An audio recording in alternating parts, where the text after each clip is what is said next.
Aujourd'hui, on prépare ensemble les fricassés tunisiens. Regarde-moi ce croustillant, c'est simple, rapide et tellement bon. Pour la pâte, c'est très simple.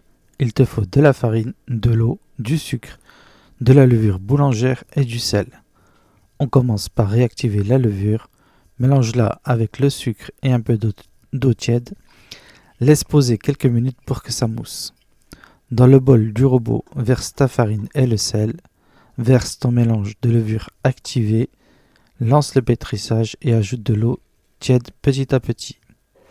Laisse le robot travailler jusqu'à obtenir une pâte bien lisse, homogène et qui ne colle pas aux parois. Une fois prête, huile légèrement un bol, dépousse ta boule de pâte, couvre-la et laisse-la doubler de volume, environ 1h30, 2h.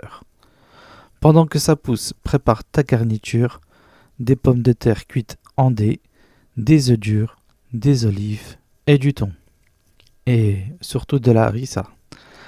La pâte a bien gonflé, on la dégaze pour chasser l'air.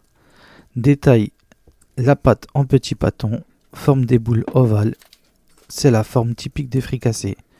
Dispose-les sur un plateau huilé et laisse-les reposer encore 15 à 20 minutes. C'est le secret pour qu'ils soient bien gonflés.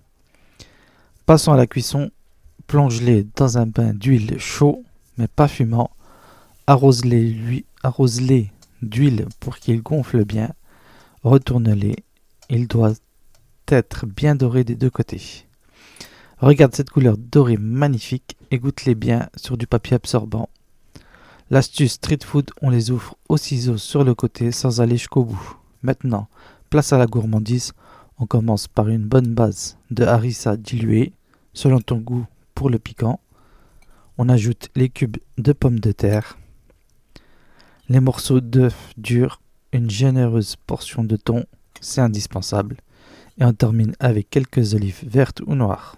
Et voilà, tes fricassés sont prêts, c'est la star incontestée de la street food tunisienne, mais c'est aussi un incontournable qu'on aime retrouver sur nos tables pendant le mois du Ramadan. Si cette recette t'a mis l'eau à la bouche, abonne-toi pour ne rien rater et dis-moi en commentaire quelle est ta recette indispensable pour le Ramadan.